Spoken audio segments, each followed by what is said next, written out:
Klabin, ela caiu bastante Sim. aí e tal. Qual que é a opinião de vocês aí? Eu acho que abaixo dos 20 começa a ficar muito interessante, tá 21, né, mais ou menos. Passou por um processo de desalavancagem, né, fez grandes investimentos e agora tá reduzindo seu endividamento. É a Itaúsa. A Itaúsa dá Itaúsa. pra viver de dividendos? A gente indica a Petrobras faz bastante tempo. Ela pagou um caminhão de dividendos, acho.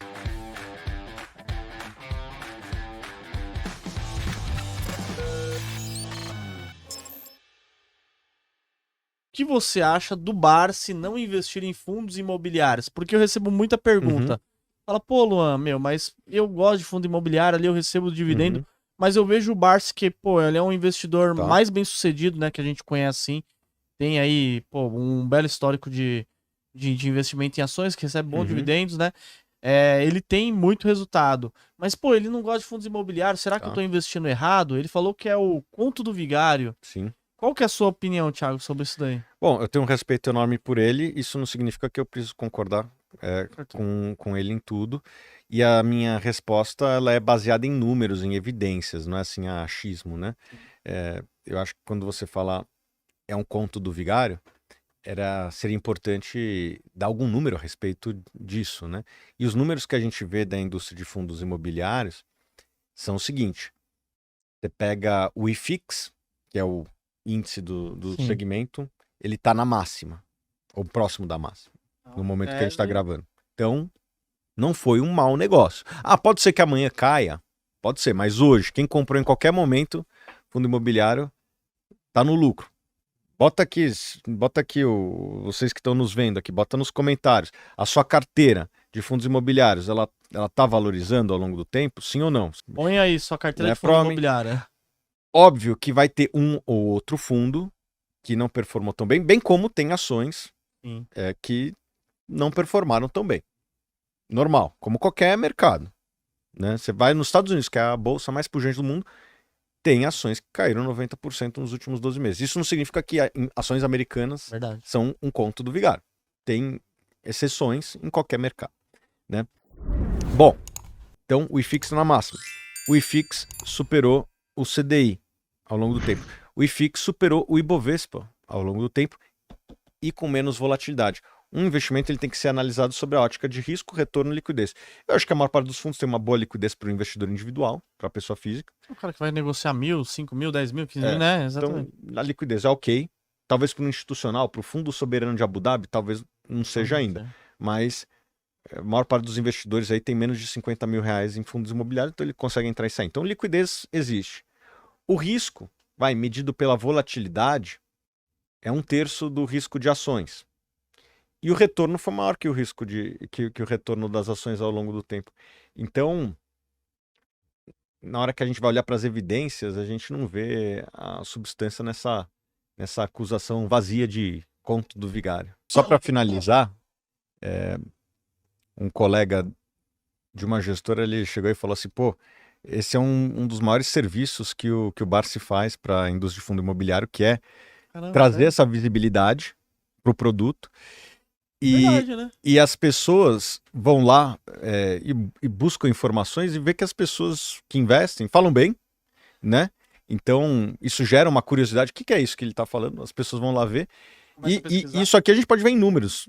Os números, desde que ele fez essa acusação, os números de investidores de fundos imobiliários não param de crescer. Crescem muito mais rápido em termos percentuais que, inclusive, o número de investidores em ações. Por quê? Porque as pessoas vão buscar informação, veem os testemunhos. Vou até pedir para você que está investindo, que investe em fundo imobiliário, bota aí seu testemunho no chat. E com isso, a pessoa ganha confiança, vai lá e investe. E como o produto é muito bom, tá aí o IFIX na máxima, a pessoa vai lá e fica. Então, é um grande serviço que ele faz para a indústria de fundos imobiliários. Ô, Thiago, tem uma empresa que o pessoal ama aqui. E ela vem caindo aí, ela caiu bastante, né? E muita gente ficou assustado com ela. Que é a Klabin. A Klabin, ela caiu bastante aí e tal. Qual que é a opinião de vocês aí? O que vocês andam eu acho que volta para aquilo que você falou, né? Tudo se resume a preço. Eu acho que abaixo dos 20 começa a ficar muito interessante. Tá 21, né? Mais ou menos. Uma pessoa que eu conheço que é muito por dentro do que acontece no segmento de papel, certa vez virou e falou para mim que Klabin abaixo dos 20 é o jeito mais barato de comprar terra no Brasil, né? Porque ela tem muita área, E áreas em lugares nobres, né? Como, lugares nobres ainda? Tipo, como Paraná e São Paulo, onde o preço por metro quadrado, ou melhor, por hectare, é mais caro. É mais caro. Pela logística que tem aqui no estado, pela qualidade da terra. Então, eu acho que o valor de mercado dela hoje deve ser inferior ao valor dessas terras. Ela vendesse se ela realmente pegar, né? Porque geralmente demora, né, para fazer essas contas também, né? A cada ano ali eles rebalanceiam, mas às vezes deixa o mesmo preço. Não que ela vá vender, tá? Eu não acho que ela vai vender. Mas, pô, você tá comprando a empresa pelo valor da terra, acho que pode ser interessante. E é uma empresa competitiva, uma empresa... Isso ninguém nunca falou, nunca comentou também aqui. Então você tá comentando pela primeira vez. É uma visão bem diferente, né? Então, e a Klabin, meu, é igual muitos analistas também falam, né? Que é muito difícil você replicar a Klabin, né? Muito difícil. Esses terrenos hoje não existem, assim. Ela comprou muito tempo atrás, é uma empresa centenária, né? Acho que deve ter mais de 100 anos essa empresa. E comprou essas áreas ao longo da sua história e hoje essas áreas você não replica, entendeu? Você não encontra mais tantos milhares de hectares assim disponíveis no estado como o Paraná. Então, eu acho que é uma empresa interessante. Agora, ela sofre com a oscilação do dólar, sofre com a oscilação do preço da commodity, que sofreu no último ano e tal. E isso impacta no resultado dela. Agora, quando subir tanto o dólar quanto o preço da celulose, a tendência é que o resultado seja melhor. Eu gosto da empresa. Eu acho que ali abaixo dos 20 é um bom ponto de entrada. É um bom ponto de entrada por conta desses fatores, né? Sim. E também ele é um case que se a pessoa quiser comprar e segurar por bastante tempo, a pessoa fica tranquila também, né, Thiago? Sim, é uma empresa que eu acho que também é igual falar, né? É irreplicável, né, uma empresa. Então, pra quem compra e segura, vocês mesmo, galera, que compra e segura a empresa, vocês têm que analisar muito isso, né? Qual que é a barreira de entrada de uma empresa dessa daí? Uma empresa daí é gigante, praticamente não tem como você surgir outras empresas tão fácil, né, Thiago? O Brasil é muito competitivo e eu acho que a empresa está o que a gente chama de de-risking, ou seja, reduzindo o seu risco. Ela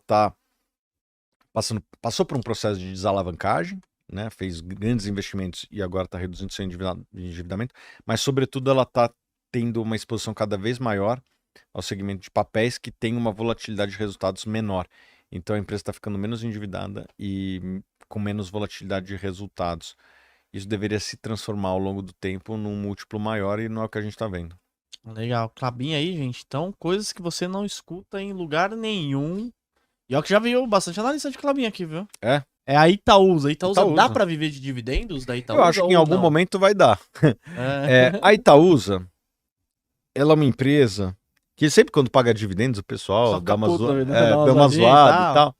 Mas assim, acho que tem dois efeitos ali, né? Primeiro que base 10, que cria uma... Pô, você paga 10 centavos, parece que é nada. Mas é 1%. Né? Uma empresa que vale 100, pagar R$1, fica parecendo que é mais. Mas é a mesma coisa. Né? O que aconteceu com a Itaúsa? Aconteceu basicamente dois fenômenos com ela da pandemia para cá. Né? Primeiro, o próprio Banco Itaú reduziu seu dividendo. A Itaúsa era um conduíte dos dividendos do Itaú. Então o Itaú reduziu seu dividendo para fortalecer sua basileia e principalmente para fazer frente a um crescimento da carteira de crédito que estava tendo. O crescimento econômico do Brasil nos últimos anos foi ok, não foi nada de outro mundo, mas cresceu e a carteira de crédito do Itaú também cresceu. E para isso precisa reter capital para fazer frente a esse crescimento. Então esse foi o primeiro motivo, né? O Itaú pagou menos, a Itaúsa paga menos de tabela. E segundo, que a Itaúsa, ela mudou um pouco o seu perfil. Antes ela era somente uma empresa, ou melhor, ela era uma empresa muito focada em investir só no Itaú. Sim. E beleza, pegava o dividendo do Itaú e pagava. De uns 5 anos para cá, mais ou menos, ela resolveu virar uma holding de investimentos. Então, está investindo em saneamento, que a gente falou, comprou a CCR, um pouco antes até comprou a Alpargatas, comprou a Copa Energia. né? Fez uma série de aquisições. Essas empresas também estão investindo, né? Eu acho que em algum momento o Itaú deve aumentar um pouco a sua distribuição, né? Essas empresas que estão em fase de, cada uma numa fase de investimento diferentes, mas esses investimentos tendem a maturar e por conta disso viram pagadores de dividendos. E eu acho que em algum momento a própria Itaúsa pode ser uma pagadora de dividendos forte novamente. Isso é por curto prazo? Não, mas talvez, sei lá, daqui 2, 3 anos ela volte a ser um belíssimo pagador de dividendos. Ser um canhão de dividendos, né? A Itaúsa, o pessoal gosta muito da Itaúsa, né? E também ela geralmente costuma bonificar também. O pessoal não vê isso daí na conta, né, Thiago? Pessoal, bonificação é uma boa maneira de... Ah, se todo mundo executar, não. Só que nem todo mundo executa, daí acaba sendo. Acaba sendo uma boa. Então Itaúsa tá respondido aí, galera. O pessoal fala, ó. Tem pessoal falando que Itaúsa tá cara aqui, pessoal. Itaúsa 10 tá não acho que tá caro, mas também não acho que tá barato. Não tá a pichincha que já foi, já, né? Deu uma subida 7, boa aí, né? 8, o mercado como um todo subiu, né?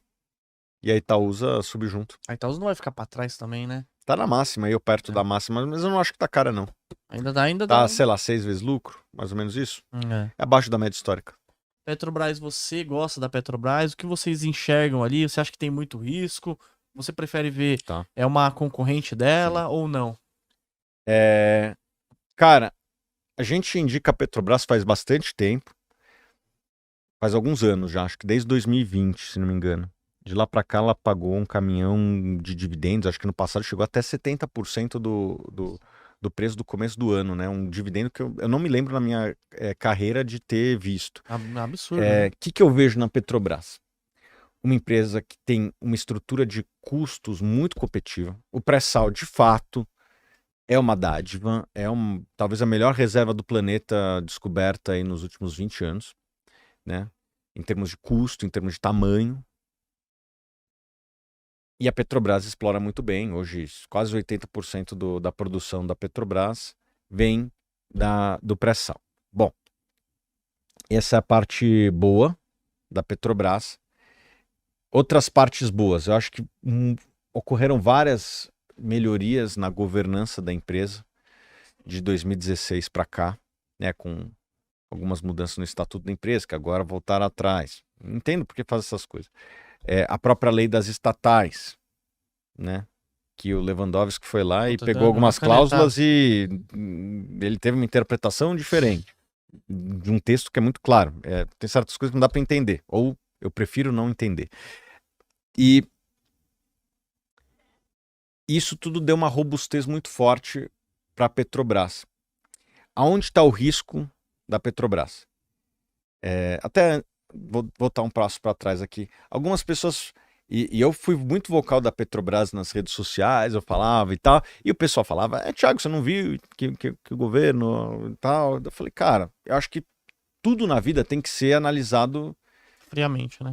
Perante o preço que você está pagando. Tudo. Tipo, o preço corrige quase tudo. Pô, Luan, tô te vendendo aqui um iPhone, cara, que tá com a tela quebrada. Tela toda rachada. Quanto que é pra trocar a tela, quanto que você tá vendendo, né? Exatamente. Se eu quero o preço de um iPhone novo, você não vai fazer esse negócio. Mas se eu te vender por, sei lá, R$1.000, quanto custa pra trocar uma tela? Mais R$1.000? Não sei, R$2.000? Pô, vale a pena. Sentido. Então quase tudo na vida se corrige com preço. E as pessoas não analisavam o preço, não faziam o valuation reverso. O que está implícito nesse preço? E a nossa conta era assim, se a Petrobras pagasse de dividendos o que ela tivesse de geração de caixa nos próximos 2 anos, quando a gente indicou num determinado momento do ano passado, você receberia os dividendos e se no 3º ano a empresa quebrasse, tava de boa. Você não ia perder. Era isso que estava implícito na... Tava sendo negociado a preço de... A 2 vezes lucro. Óbvio que tem problemas, tem desafios, mas eu acho que tudo tá no preço. Volta para aquela história do iPhone do começo da conversa aqui. Sim. Pô, 2 vezes lucro, eu topo esse risco, entendeu? E acho que quem topou esse risco foi premiado. Quais são os riscos que eu acho que as pessoas têm que monitorar? Basicamente 3, 4, vai. Mais um último menor, vou até começar por ele. O inchaço. Né, pô, é ruim ver reabrindo sede em lugares que não faz sentido e botando 5.000 pessoas. Mas isso não quebra a empresa. Né? A gordura extra não mata a empresa. Alocação de capital. Isso tem que ficar muito atento. O que os caras vão fazer com isso? Vão construir refinaria? Offshore, alguma coisa, assim, né? Essas coisas preocupam, tem que monitorar. Problema, Tem que monitorar. Eu não gostaria que a empresa fugisse muito ela faz que é a extração. Do seu core business, que é a extração. Né? E faz muito bem. Terceiro, política de dividendo, que anda junto com isso, né? Pô, se investir muito, vai ter que cortar dividendo, né? E as pessoas têm que entender que a gente não é contra investir, mas investe naquilo que é core. Já tem muitas empresas investindo bem em energias renováveis. Aliás, o Brasil já fez a sua transição energética. Essa agenda que vem de fora, que eu acho que até tem alguns aspectos legais, de tipo, pô, descarbonização, reduzir o consumo de carvão, eu acho que isso é bom, né? Tem várias economias do mundo, inclusive a China, que são dependentes de energia gerada por carvão. Não é o caso do Brasil. Esse é um problema dos outros. O Brasil tem problemas? Tem, mas tem uma qualidade. Várias qualidades. Uma das qualidades que nós temos é que nós já temos uma matriz energética limpa, né? Limpa. Talvez nem tenha sido pensado. Não acho que tenha tido planejamento. Era o que tinha. Mas já fizemos. Então, não tem que importar problemas de fora, sabe? Esse problema que, de fato, existe em diversas economias do mundo de não ter uma solução energética limpa, o Brasil já tem. O Brasil já resolveu. Alguém pode falar, pô, mas hoje usa-se carro baseado em gasolina, não fez a transição completa. Eu concordo. Qual que é o problema disso? O problema não está na geração de energia, está nas baterias dos carros. Precisamos baratear os carros elétricos para que possamos substituir. Mas mesmo se a gente substituir, hoje o Brasil não tem um problema de energia. Se a gente substituir 5%, 10% da frota, acho que a gente tem condição de, ao longo do tempo, manter sem pressão, vamos dizer assim, na inflação de energia. Então, eu não acho que esse é um problema do Brasil. Sou contra investir em energia offshore. O motivo é muito simples. Lá fora, as empresas que investiram estão tendo dificuldades de rentabilizar esse patrimônio. No Brasil, nós já temos empresas do setor elétrico que estão fazendo investimentos para crescer e são nenhuma assim que eu tá botando uma lupa mais profunda. Né? As empresas que eu converso, todas elas têm dúvidas da rentabilidade. Se quem entende tem dúvida, para que você vai entrar? Verdade. Né? Então, essa é uma questão que tem que ficar atento na Petrobras. E por último, talvez o que mais me preocupe é a questão de política de preços, que hoje está sendo muito bem feita. Né? Hoje está sendo muito bem feita. Minha preocupação é como essa política vai se comportar se o petróleo for para 100, 150, 100, 110, 120 dólares. Será que vai cair na tentação do populismo? Que a gente já viu que traz resultados muito ruins. O grosso da dívida da Petrobras, lá atrás, que virou a maior dívida corporativa do mundo, veio não de corrupção, por incrível que pareça. Não estou defendendo a corrupção, pelo contrário, isso aí tem que ser eliminado. Não veio de maus investimentos, que também deve ser eliminado. Foi de subsídio do combustível. Caramba. Que inclusive vai contra os princípios aí de criar uma economia mais limpa, né? Pô,